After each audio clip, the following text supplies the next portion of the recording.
Hello, welcome to Tech Talk. It's been a long hiatus for us and we've been looking at lots of products, and today I'm going to talk about the new Apple iPhone 4. Here we go. So I was a very happy user of the 3G. Gradually it became slower as the OS updates came along until its speed was pretty much killed by OS 4. Now they brought some enhancements with it. I was about to go on a trip. I really wanted something fast I could use a lot, and I, got a reservation in for the iPhone 4, and luckily I got it before my trip, and I've been loving it ever since. So, what are some of the advantages of the iPhone 4 over the 3G? Well, of course the 3G is very old. The camera wasn't very good.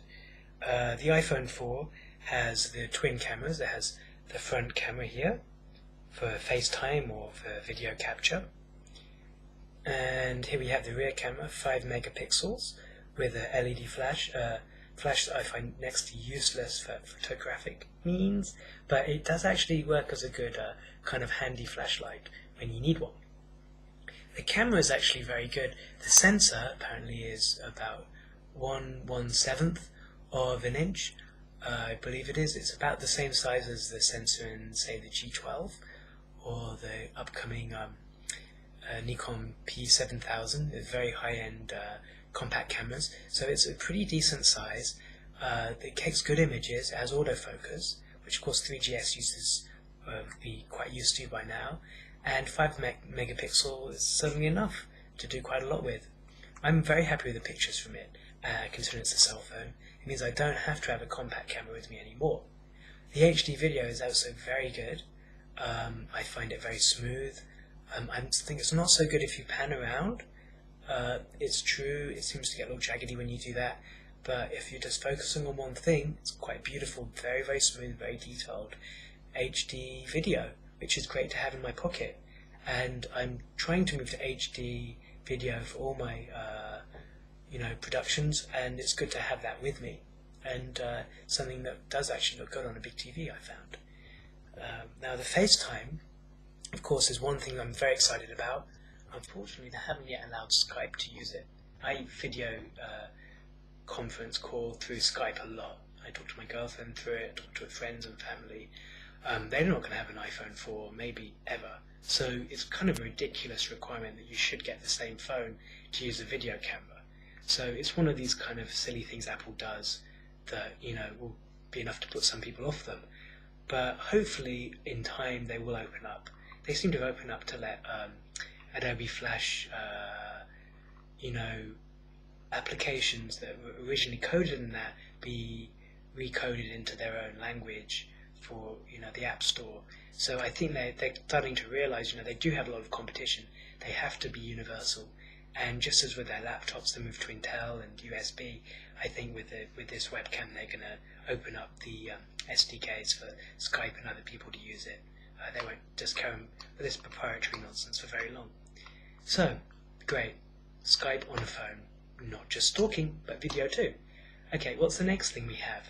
We have this, probably the best feature of all, even for 3GS users, who I really don't think should get this phone, unless they're near the end of their contract, because I think it's be very expensive to get a phone every year. Once every 2 years should be enough, I reckon, is this beautiful retinal display. So it's not quite picking up quite so well on this webcam, but as you've probably seen,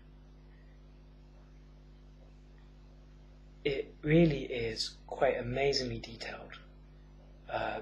Very, very fast with the A4 processor. Very impressed by that. The IPS nature of the display means you can see from various angles, and it means the colours are absolutely beautiful.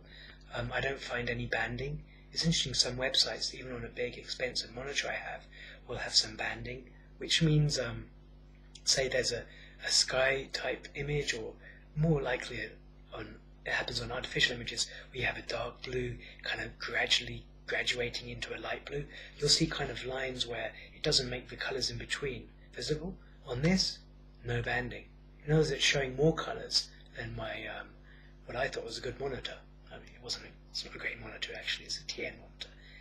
But IPS anyway is the way to go, and they've actually put it in a phone, which I think is just amazing. So I'm looking at this all the time. I'm seeing photos as they're designed to be seen. It also, when it goes to YouTube, it gets the HD versions of the videos, which with its resolution it's more or less able to display. So you get a beautiful sharp video. You know, a lot of apps have been made for the so-called Retina display now. So I'm finding most of my favorite apps have already been upgraded. So it's really taking advantage of it. It's really taking off. It's a very popular device. Other things, now the audio quality seems to be good when I'm speaking on the phone. I'm not sure compared to the 3G. It sounds clear. It should be better with the mic. There's a mic there which noise cancels what's going on around you. So I think whoever's listening to me, certainly whoever's listening to me is telling me that it sounds very good. So I'm assuming it does sound good. I mean, I'm only hearing from the other end, so I'm not really hearing the difference. I can't phone myself, unfortunately. Well, I guess I could phone myself on my home phone. Maybe I'll even try that, who knows? Now, there's the whole controversy about the need to have a case. Yes, you need a case. Why do you need a case? Now, it's true you shouldn't need a case. You do. Why? Because it's glass on both sides. Yeah, not very smart.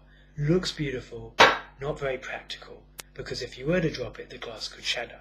However strong the glass is, it could happen, and it has happened to reviewers who've actually put it to the test. I'm not planning on doing that myself, of course. It can also, apparently, if it hits glass of a similar consistency, get a crack, because something about the similar hardness can affect it, something like that. Then, of course, there's the other reason for a case, which is the big reason, which is the antenna problem, the so-called death grip. People hold it like this, and then the reception goes right down. So why am I saying all this? Well, I'm saying this because this is the first thing a lot of people say who aren't iPhone 4 fans necessarily. So, is it okay? Do you have reception issues? No, I don't, because I use a case. And I've always used a case on my 3G, and all the friends I have who have iPhones use cases too. So it's no big deal. It's just an unfortunate necessity that it probably shouldn't be. But yes, you get a case. And anyway, in my case, because I got it before September 30th, of course, I went on the App Store. I got the app called Free Case, and ordered a very nice Griffin case to it, which is free from Apple. It's like 3,000 yen, or which we say $30 case. Very good one by another, a maker of great iPhone accessories. Beautiful case. I'm actually saving it for later. This is a little cheapie I got somewhere, and I'm looking forward to it, using it when this runs out. So I haven't really had a problem with reception or needing a case. Okay, so I hope you don't either. So another thing we have is like I said before, the A4 processor. If you're moving up from a 3G, it's way faster. Everything's faster. Apps that were never that great and games that are pretty much unplayable are also a lot better. Now, there's not really an excuse for Apple to have slowed down the 3G to the extent they did with the OS 4. The latest update seems to have made it a little better, people say, but people are still saying it's better, but not how it was. Now, it's true with OS updates you often get that, but it's kind of a special case because it's a phone. You expect it to still be functional, and you expect it to last some years. And I don't know of any cases where computers, because of an OS update, have been rendered redundant within like a year. So it really was a bad move on Apple's part, I think. Even if they managed to make it faster afterwards, it's like in hindsight. They should have checked it in the beginning. They should have disabled more features, or even just said 3Gs can't have it, only 3GS. I'd have been okay, because I wouldn't have missed something I couldn't have, There's some nice enhancement to the OS 4, but really, speed and functionality is essential for a phone. All I'm saying is, leaving that aside, having an iPhone 4, you don't have a problem with speed. Beautifully smooth. I think the 3GS is almost as fast. I find browsing the web very fast. And also, because of the Retina display, not only are photos and videos more beautiful, but text is like inked in. It's really like a printed page, as they say. And I can read very small text on it, and even touch the screen on very small links without any real problem. So I can navigate whole websites on it, and then zoom in when I'm ready to start reading. And reading is, much easier than it was on the 3G. So I find great enhancements to it. Of course, it's got some other new features. It's got a gyroscope, which is probably going to be handy for games. I've tried a few little things with it, and it hasn't become essential yet, but it's quite interesting what you can do with it. And another thing about this little webcam here is, oh, I'm sorry, I mean this one here, right? This one here is you can use it as a mirror. Yeah, there's actually an app called a retinal mirror, and it will just look at the webcam, recreate your face here, and you can actually see if you spilled any food on your face, or if you messed up your makeup, I guess, or whatever.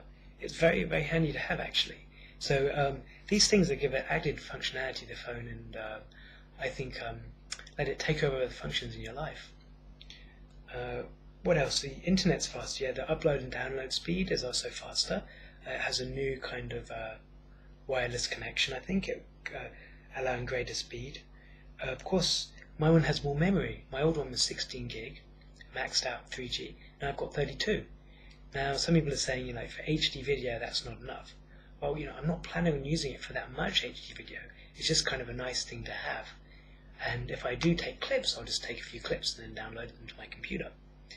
I find 32 gigs, quite a lot. And whilst 64 will be better, and more is always better, I'm pretty happy with what I have. The appearance I find quite beautiful. It's more like a MacBook Pro rather than the old kind of black and white look. The brushed aluminium, it's very nice.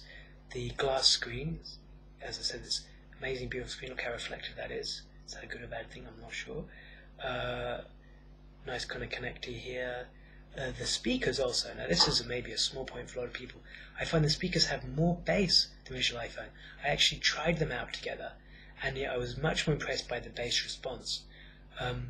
This is quite good because it's more usable without having a speaker dock. I find the audio output excellent, by the way. I'm not sure if it's better or not, but it does seem to have a lot more dynamic range. The high notes kind of have a presence, and there's just more bass impact than there was before. So I think they've actually changed the way it produces sound, and maybe the chip inside is different even as well. Put it this way, the audio output is very, very nice through headphones or through the analog out. So I'm very happy with that. Weight seems about the same. It'd be nice to have a lighter thing as a phone, but I'm okay with it. Anything to complain about? Well, no, not really. I'm a very happy camper. This is the most satisfying product Apple's made for some time, I feel. I looked at their new MacBooks. I was looking at a 13-inch, which is the only size I'd want to buy a notebook. And, no Core i3 or Core i5. I mean, come on. Yesterday's technology today, no thanks. They're very expensive, and I'm going to wait till they really upgrade. The iPad, really nice concept. I really want one. But why no webcam? Why not a high resolution screen to catch up with the iPhone 4? I'm hoping these things come soon, because I really want to use an iPad, but I want it to be useful. I want it to be able to replace my laptop when I'm traveling. I was going to get one, but I thought I'd still need my laptop. That becomes 3 things to bring with me, so I'm going to hold off. So I hope Apple, keeps their progressive philosophy they've been using for the iPhone 4 and applies it to their other products more. No, I know that's really my own taste, and a lot of people are still buying their things, and the iPad is selling quite well, but selling quite well, I'd say. It's, millions every month is good, but it's not selling as much as, say, an iPhone, and they really should be thinking of moving into that level of something that everyone has, something that everyone wants, not just that some people want. Popularizing it, in other words, what Apple's great at. And I'm hoping new iPads come out with more features.